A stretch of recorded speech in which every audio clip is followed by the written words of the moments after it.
Langsung aja kali Sep ya kita ke inti acara. Jadi buat teman-teman yang udah standby sekarang, dimohon untuk dengan teliti mendengarkan karena wah seru banget ini. Aku kalau tadi sekilas baca ceritanya ini gokil sih Sep. Gokil ya. Jadi ada nuansa-nuansa yang Wah, tegang-tegangnya itu pasti kan. pasti ini yang nonton yang dengerin Hah? merinding gimana gitu Sep. Merinding disco gitu ya. Merinding disco nggak tuh? Oke, langsung aja ya, Skuter, kita dimulai ceritanya. Check it out. Bismillah dulu, Bud. Bismillahirrahmanirrahim. Ceritanya dimulai pada saat saya ngampus di salah satu perguruan tinggi swasta. Kok susah Inggris. Jadi ceritanya dimulai waktu saya jadi si penceritanya langsungnya yang nyeritanya. Waktu dia kuliah di salah satu universitas swasta di Jawa Barat, Sep. Atau salah satu universitas berarti ya. Di fakultas apa ya? Kampus lah ya. Di kampus ya, kampus berarti. Nah, saya ini masuk di salah satu organisasi namanya Kreakam. Itu tuh salah satu organisasi seni. Jadi di situ ada seni musik, seni tari, teater, dance, dan lain-lain. Ya pokoknya unsur seni aja semua di situ berarti ada ya. Jadi semua yang hobi seni pasti masuk tuh di organisasi itu. Langsung aja. Nah, karena organisasi ini dia butuh generasi dari tingkat 1 sampai akhir. Nah, kebetulan saya waktu itu sudah mulai memasuki, karena saya pada saat waktu itu sudah mulai memasuki angkatan sesepuh. Jadi mungkin di senior lah ya. Betul. Udah senior berarti.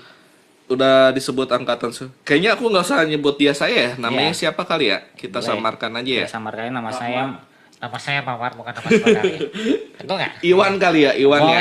Nama saya Iwan. Nah, kebetulan Iwan ini merupakan angkatan sesepuh atau bisa dibilang senior betul tadi ya. Dan harus memberikan amanat ke tingkat bawah untuk melanjutkan organisasi tersebut. Jadi ya si senior dia harus ada tanggung jawab nih biar si organisasi ini terus jalan. Jadi dia harus ngasih wejangan. Ya mungkin semacam itu. Masa wejangan sih.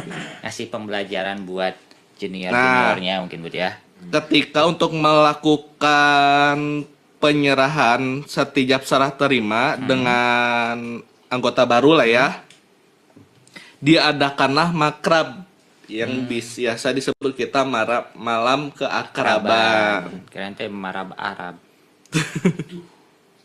Nah, untuk makrab ini Sep biasa dilakukan di sebuah villa di daerah mana yang aku sebutin nggak ya? Boleh lah, daerah selatan ya.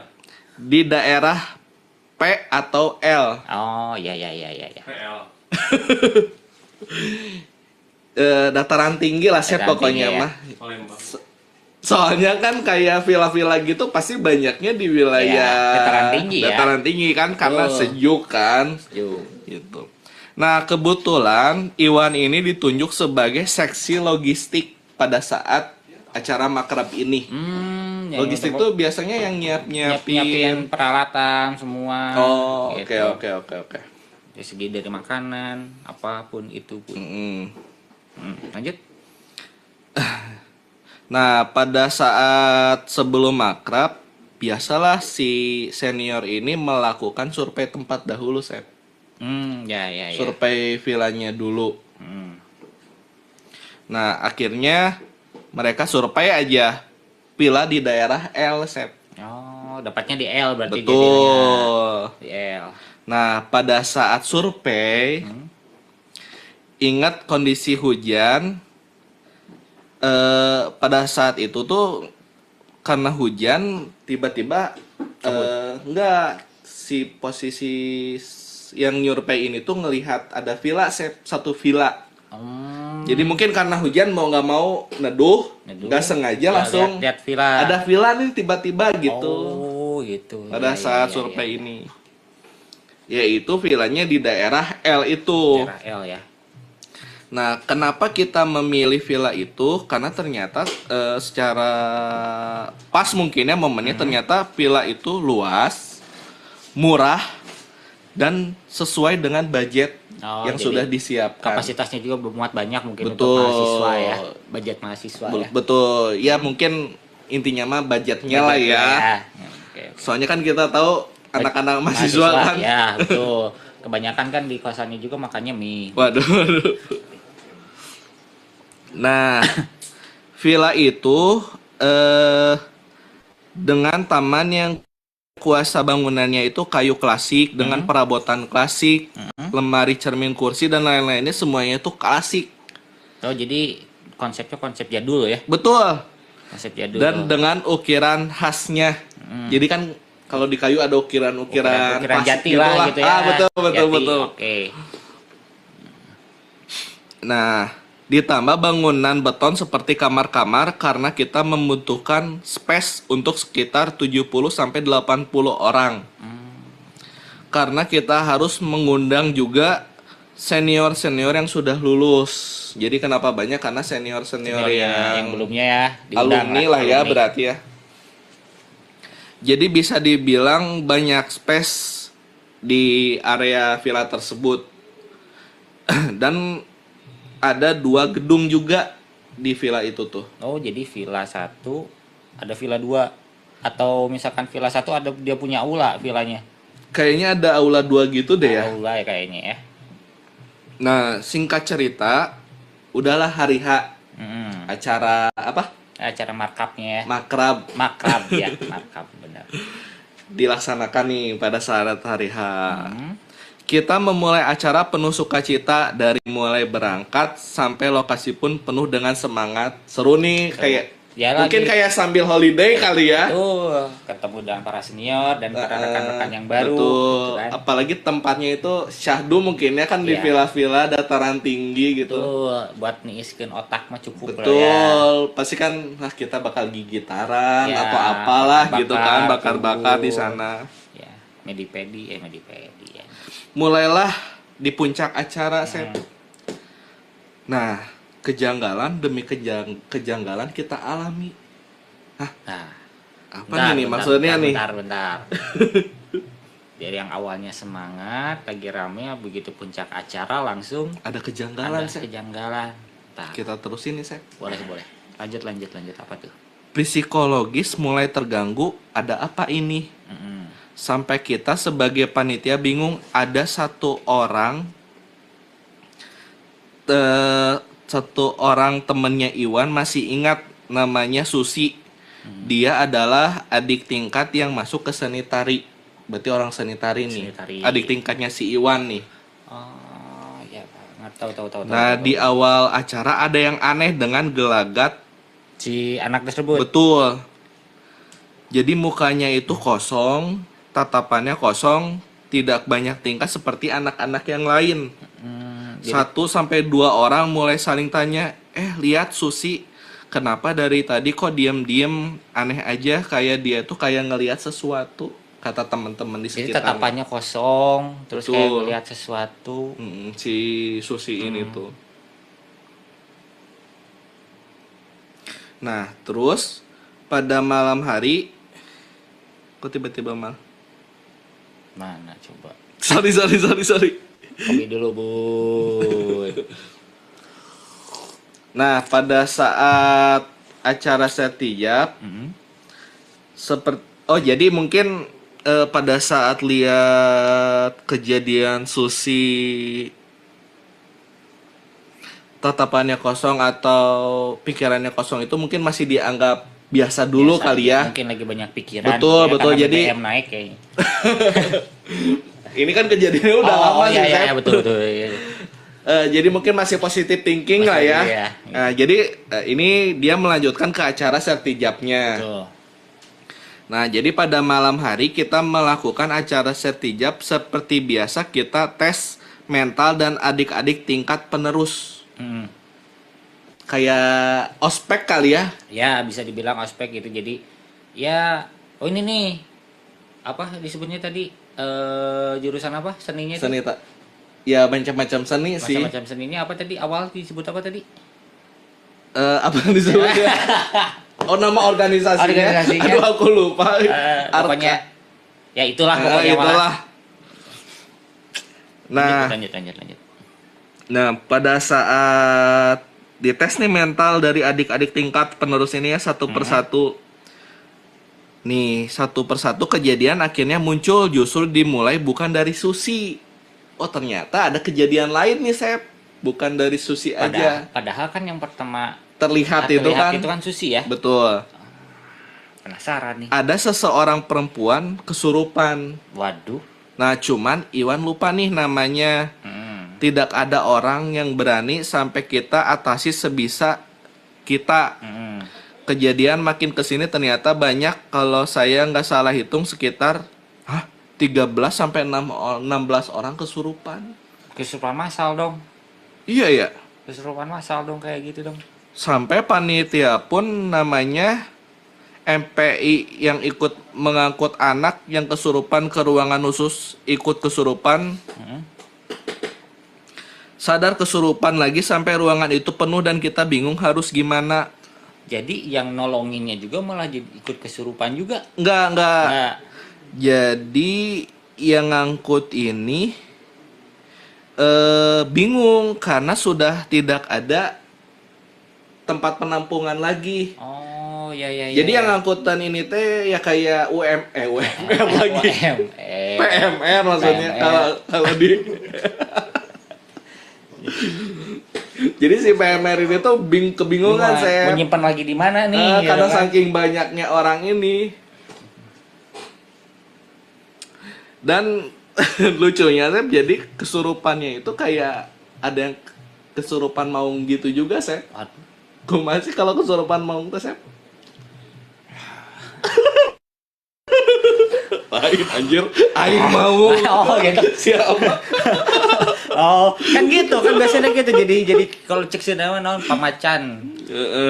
Saya ditanya harusnya Bud, kenapa jadi maung? Karena biskuat saya bisa jadi maung. Iklan dong. Oh, iklan dong salah. Oke, setelah itu nih ada yang janggal tiba-tiba dari Susi.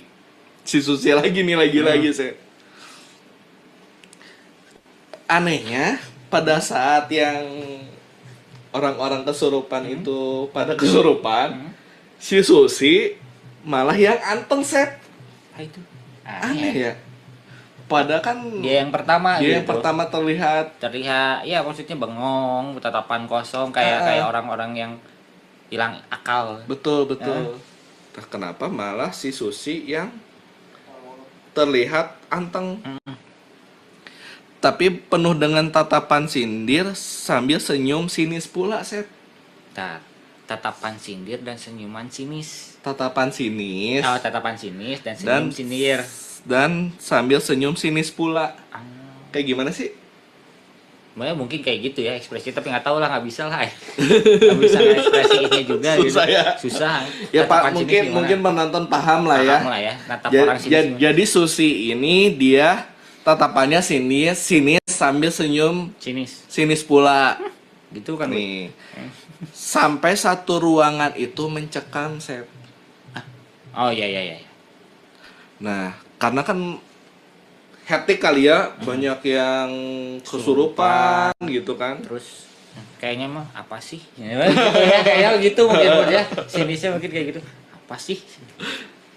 Nah, setelah itu tidak ada yang melanjutkan acara. Karena kita bingung nih harus ngapain. Sampai satu momen Susi ini berdiri dan dia jalan pelan naik ke lantai 2. Berdiri dan langsung jalan pelan ke lantai 2. Ada sesuatu tuh Bud kayaknya. Tuh, kayaknya nih ya. Di mana di lantai 2 terdapat cermin ukir seperti yang saya bilang di awal cerita. Oh iya cermin ukir yang kayak cermin yang lapisan kayunya tuh kayak lapisan kayu jati gitu. Betul mungkin betul yang klasik gitu ya. ya. Dia ngomong ini nggak di situ Bu di ceritanya? Siapa yang paling cantik? Nggak ada kayaknya. Oh enggak ya. Kayak kalau misalkan siapa yang ngomong kayak gitu kayaknya seru tuh. Nah, terus dia jalan, Iwan dan temannya Paris mengikuti dia karena mereka memberanikan diri untuk mencoba ikut, dan apa yang Iwan lihat setelah Susi bercermin sambil senyum-senyum, jadi ternyata Iwan mengikuti Susi dan melihat Susi bercermin di cermin tersebut sambil senyum-senyum. Ya kayak tadi mungkin siapa yang paling cantik. Meren. Dia senyumnya kayak gitu kayaknya. Lanjut Bud. Dan dia sambil membelai rambut yang panjang. Oke, ini senyum gitu ya. Nah, nice. Gini. Serem juga sih saya orang nih nggak lihat. Sambil nyisir kayak gini gitu. Lu ya. Kebayang nggak? Asli merinding ya. Asli. Nyisir dong. Kayaknya ini rambut gini. Nggak pendek aing. Tanpa berpikir lama, Iwan dan Paris menghampiri ke si Susi. Dan dia pun senyum melihat kita, anjir. Itu kan aing shock sumpah. Apalagi lu kebayang gak sih dia kan lagi ngaca nih. Ngaca ke cermin yang klasik gitu, Set. Ya ngaca nih kan sampai gini-gini dengan terus suasana ornamen mungkin ya bayangan orang di ruangan tersebut gitu. Kayaknya mungkin di kamar gitu kali ya. Ya kan vilanya yang disebutkan tadi villa klasik gitu kan. Klasik ya. Tiba-tiba melihat Susi berkaca, terus langsung natap kan lagi kaca nih, langsung natap. Anjir. Kebayang. Orang langsung merinding saya asli. Terus? Nah, tanpa berpikir lama, akhirnya Iwan dan Faris menghampiri dan dia senyum melihat kita. Kita tidak melihat kita tidak hiraukan. Kemudian kita langsung kita tidak hiraukan, kita bawa Susi ke ruangan itu. Kita tidak hiraukan bawa Susi di ruangan itu. Atau gimana? Benar-benar saya. Gimana? Melihat kita tidak hiraukan, kita bawa Susi ke ruangan itu. Oh, jadi Susi itu tidak menghiraukan Iwan dan siapa tadi? Oh. Jadi maksudnya cek Sunda nama hare-hare lah. Kan gitu. Harusnya kalau sebagai manusia biasa lah ya. Minimal ada sapaan atau gimana ya. Hey gitu, minimal halo. Gitu, ngapain kalian kesini gitu kan gitu, biasanya kan. Tapi ini hanya tersenyum sambil mainin rambut terus ya. Aduh. Nah, terus ada satu orang perempuan lagi. Ternyata dia didatangi oleh leluhurnya. Dan jeng. Aing bener sih bacanya jeng. Kayaknya nggak usah dibaca di jeng ya. Dan tidak ada yang berani sampai akhirnya saya hampiri dan mencoba interaksi. Dan dia bilang gini, ada satu orang perempuan, ternyata dia didatangi oleh leluhurnya.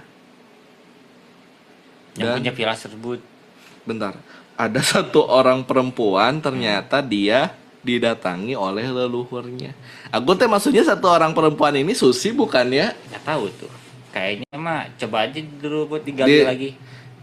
Soalnya pada akhirnya pada akhirnya Iwan yang hampiri dan mencoba interaksi dan dia bilang gini. Oh kayaknya mah masih si Susi deh, soalnya ini berhubungan sama si Iwan yang menghampiri katanya. Iya aing leluhur budak. Iya ulah ganggu budak iya. Awas lamun merenah ganggu budak iya. Marane. Awas marane merenya. Translate-nya gimana nih, Sep? Hei, kalian jangan ganggu anak ini. Gitu kan? Tuh, ya. Oh, jadi gini. Hei, ini saya. leluhur anak ini. Jangan ganggu anak ini. Awas aja kalau kalian mengganggu anak ini. Berarti kayaknya si Susi, oh jadi mungkin perempuan ini maksudnya yang merasuki Susi ini. Susi ya.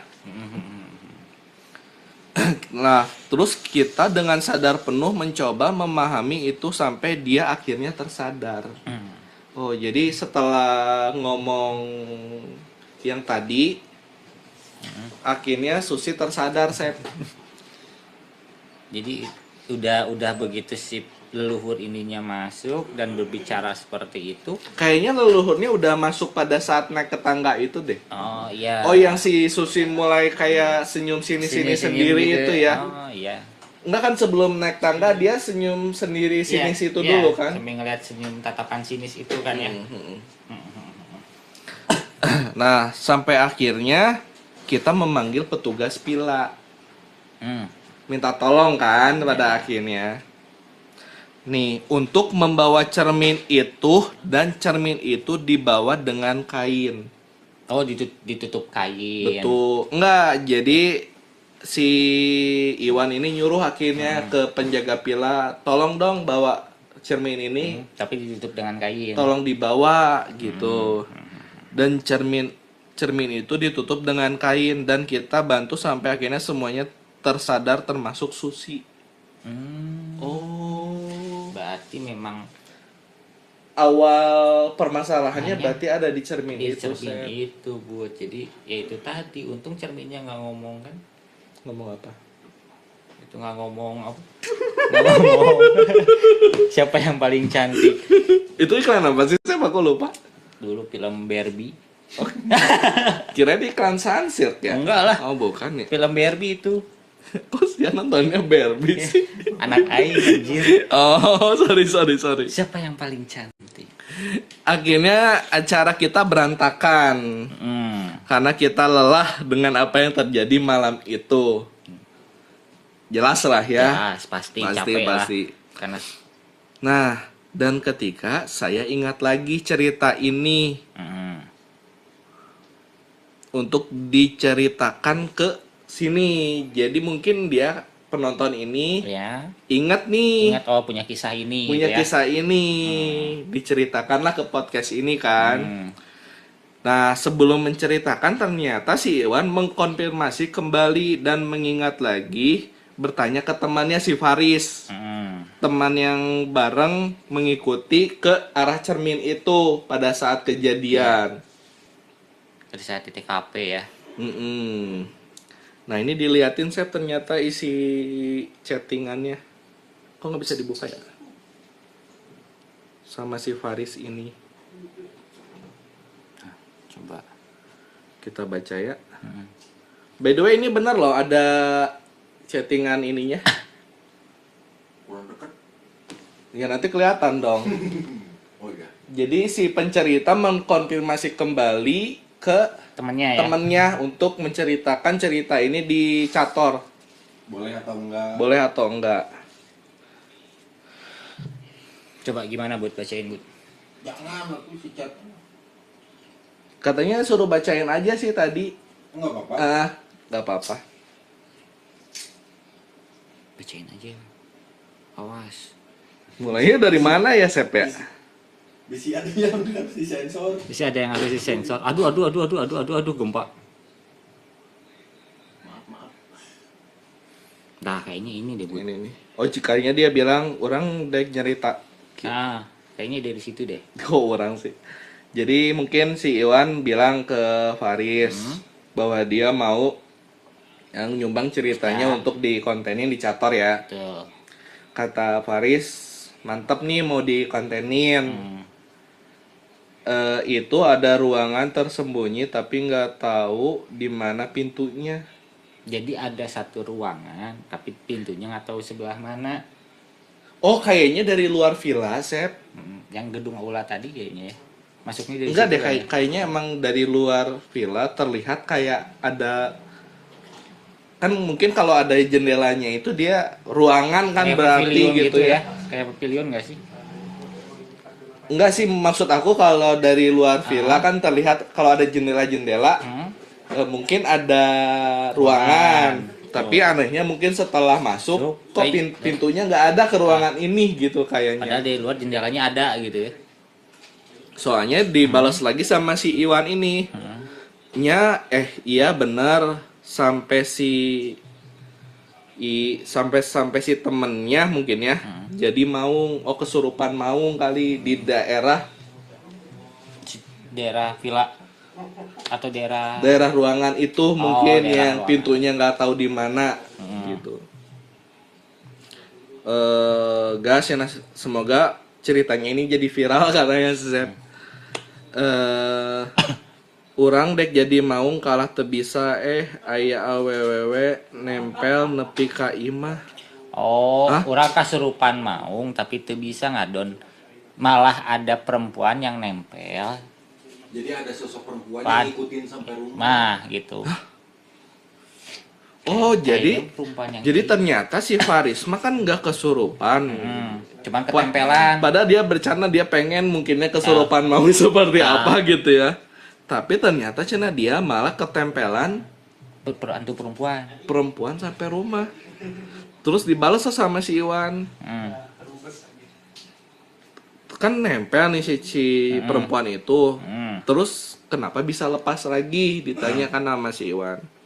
Soalnya waktu pulang si Iwan ini lep-lepan tuh jadi setengah sadar. Oh betul, soalnya kata dia sadar nggak sadar. Iya, setengah sadar pada berarti. Saat pulang. Ternyata si Paris nih, coba saya translatein sorry. Jadi ini kata Paris itu saya baru tahu dari ibu saya waktu ngelihat saya pulang. Kenapa tiba-tiba ada perempuan di belakang? Ditanya sama ibu saya, kenapa harus ikut? Kenapa harus ikut katanya? Kata ibunya tuh. Jadi ibunya nanya ke si perempuan yang ikut ini tuh. Berarti maksudnya tuh si ibu bisa lihat. Di sini tuh ceritain si ibunya bisa lihat, Bu. Oh, kirain aku yang dilihatnya si ibu tuh hanya sosok manusia biasa gitu. Enggak, justru kalau misalkan manusia biasa Iwan pasti udah ngapain ikut? Ya pasti kan gitu. Iya sih. Nah, logikanya gitu. Oh, cuman mungkin karena ibunya bukan Iwan, Paris. Temennya si Iwan. Itu mungkin karena ibunya Paris bisa kali ya. Betul. Nah, dari situ si perempuan yang nempelnya itu ngejawab, Bud. Hah? Ngejawab. Sumpah sih. Mana anjir? Seneng aja karena anak ini tuh baik. Sampai ketawa. Gila. Sampai ketawa gitu. Cik merinding. Sempet dijawab. Iya. Gitu. Nah, gitu kata si Iwan sampai merinding juga ternyata. Kata si Parisnya juga. Kata ibu saya juga yang ngelihat tempatnya emang ada isian itu memang ada penunggunya. Oh, mungkin diliatin foto-fotonya kali ya ke ibunya. Gitu. Nah, aslinya juga memang kayak gitu, Bud.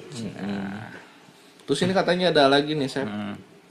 Terus kan pada akhirnya Iwan penasaran kalian nelpon ke Paris. Terus ada balasan lagi. Terus kan kata si Jombang kan eta tempat dikelilingan ku orang gede cenah. Jadi begitu kata si Jombang ini itu teman yang lain teman yang lain memang di tempat itu dikelilingi sama orang-orang yang gede. Mungkin sosok guardian gitu, Bud, atau misalkan The Titan gitu kan. Atau misalkan buta ijo mungkin gitu kan, nggak tahu juga. Jadi ternyata si Iwan ini yang nyumbang cerita, dia baru tahu nih kejadian Paris ini. Karena dia kan konfirmasi dulu ke Faris kan bahwa dia mau nyumbang cerita ini. Ternyata memang Iwan malah dapat cerita baru dari Faris. Anjir. Nah, ini katanya yang kata si Iwan ini menarik ini cerita Faris ini juga katanya. Coba kopi dulu, Bu. Oh, iya betul diceritain lagi akhirnya. satu orang bernama Jombang sering kita panggil, dia sudah menyadari villa ini bermasalah karena dia melihat sosok besar ketika di villa itu. Tapi semua tidak ada yang berani cerita. Oh, jadi keep silent aja gitu mungkin. Jadi biar acaranya tetap jalan mungkin betul, gitu ya. biar tetap kondusif kali ya. Mungkin itu mah ditinggalin lah cek Sundana mah meureun Bud. Ditinggalin lah, mungkin pada ngerti lah skuter ditinggalin teh apa kalau bahasa Indonesia mah liliatan. Ya, jadi gitu Cep ending ceritanya itu. Berarti Jadi memang si tempat itu teh awalnya memang karena ditarik juga mungkin Bud. Kayaknya masih ada di set kayaknya masih ada deh. Jadi kan apalagi kan bangunannya kalau zaman-zaman sekarang itu bangunan-bangunan gitu disebut estetik ya. Jadi ada apa ya sebutnya teh, jadi kayak apa Bud ya? Oh, estetik, selain kata estetik gitu apa gitu ya? Nuansa jadul atau apa gitu. Nuansa klasik. Gitu. Jadi mungkin kayaknya waktu pada saat dari cerita pertama nih yang orang tangkap nih ya, pada saat survei, padahal di situ di L itu banyak kan villa, tapi kenapa yang terlihatnya di situ mungkin ditarik sama sesosok yang besar itu kayaknya Bu. Bisa jadi. Jadi pandangannya tuh langsung ke situ. Jadi kayaknya cuman yang dilihat villa itu aja kali ya. Gitu. Padahal kan kita yakin di dataran tinggi seperti itu banyak sekali ya. Gitu. Makanya tapi berhubung hujan dan memang kayaknya memang ditarik sih. Terus kan yang keduanya, atau hujan itu juga salah satu rencana mereka kayaknya gitu ya, buat narik gitu. Dan si Susi ini juga kan sampai ada leluhurnya, kayaknya mah dia bilang ke para penunggu yang ada di situ, jangan ganggu anak ini. Gitu. Jadi si Susi ini sebenarnya dia dilindungi sama leluhurnya itu ya. Gitu. Dan malahan sampai ke teman-temannya pun malah sudah tidak kesurupan. Betul. Berarti lumayan kencang juga nih ya leluhurnya ya. Asli itu sakti marga satwa ya. Mungkin gitu. Kalau zaman sekarang itu premannya kali ya. Premannya. Jadi sakti marga guna, bukan marga satwa, salah. Nah. Tapi ini kalian pernah nggak sih ngalamin si kesurupan masal ini secara pribadi? Kalau aku belum sih, Seth. Nah, kebetulan salah satu sekolah dekat rumah lo siang hari pernah ada gitu juga, Bud. Hah? Siang-siang. SMP? Itu yang sebelah rumah orang. Ada sekolah kan, sekolah SMK. Nggak, SMP atau SMA sih? SMA. Itu? Oh, SMA. Sekolah Pernah SMA. ada kejadian? Pernah ada kejadian kayak gitu juga. Lu tahu itu ceritanya gimana? Tahu. Wah, itu tahu ya, istilahnya mah ada yang sompral buang itu tuh, boleh bilang itu nggak sih? Harus dilemesin. Buang Pembalut boleh. Iya, buang softtek lah gitu kan. Bisa. Softtek di roti Jepang. Buang roti Jepang di sembarangan. Awal mulanya buang roti Jepang sembarangan. Nah, itu beneran sekolah? Sekolah, kan ponakan orang sekolah di situ. Termasuk keponakannya Asep kesurupan juga? Enggak, ponakan orang enggak. Makanya dia langsung dipulang, bilang. Oh, berarti nggak semua dong, cuman banyak. Cuman kebetulan ponakan orangnya kuat gitu. Atau karena punya leluhur juga? Maybe, mungkin. Maybe. Oh, sama kita kembali lagi ke cerita tadi, Sep. Soalnya ya aku juga pernah dengar ya, kalau barang-barang antik kayak gitu itu katanya emang selalu dihubung-hubungkan dengan hal-hal mistis sih, Sep. Tuh, mungkin karena memang termakan usianya yang sudah lama. Mungkin ya. Dengan cerita-cerita yang istilahnya. Soalnya kan emang biasanya kalau barang-barang klasik gitu emang benar-benar dari zaman dulu ya. Apalagi yang benar-benar masih dari kayu-kayu jati gitu kan. Betul, kayu jati kan salah satu kayu yang paling kuat. Udah sangat langka ya. Betul. Untuk ditemuin di zaman sekarang ya. Nah, gitu. Terus kan memang identiknya tuh ada cerita dari turun-temurun. Itu biasanya jadi orang tua dulu kalau kita punya barang, kita harus jaga baik-baik barangnya, harus kita rawat. Nah, itu sih sebetulnya awalnya biasanya dari situ. Tapi kalian percaya nggak ke si barang yang diwarisin dari kakek, dari buyut apa segala macam ke kita, pada akhirnya si barang itu yang jadi perantara penjaga atau leluhur kita atau gimana, percaya nggak terhadap itu atau punya pengalaman pribadi nggak tentang barang-barang yang diwarisin gitu? Kalau soal itu sih, kalau dari aku sendiri nggak pernah ada yang pernah dititip-titip gitulah ya. Cuman ya emang pernah lah dari lingkungan, dari teman-teman ada juga yang dititipin sama leluhurnya gitu untuk Ya, sama kakek melindungi. buyutnya lah gitu ya. Itu kadang nggak berupa barang-barang gede aja sih. Mungkin batu Kadang akik. kayak ada batu atau Keris. sepotong kain. Kadang Sepotong saya ada kain. juga tuh. Pernah aku lihat gitu, teman punya yang gituan gitu. Berarti balik lagi sih ya, kalau misalkan ke hal yang kayak gitu mah Bud ya, antara percaya dan tidak percaya. Betul. Kembali kepada percayaannya masing-masing. Karena kan di zaman sekarang Bud gitu kan, yang gitu udah pasti banyak dilewat, padahal sebetulnya Iya. story apa disebutnya kalau sejarah teh story ya, apa history historinya Iya, itu kan iya. pasti ada gitu Iya, kan. iya. Ya jangan, kalau misalkan kalian nih para skuter masih punya nenek, masih punya kakek, coba deh tanya, pasti ceritanya akan, oh dulu nih peninggalan, Relate lah ya, pasti relate ya. relate lah gitu dengan barang-barang peninggalan, entah itu mungkin kalau yang dulu kakeknya dia suka koleksi batu, gitu kan, suka koleksi liontin, Iya. Mas tua kan, dulu Mas tua bukan ya, jarang gitu, pasti kuningan kayak gitu-gitu Bud biasanya. Betul. Oke, cukup.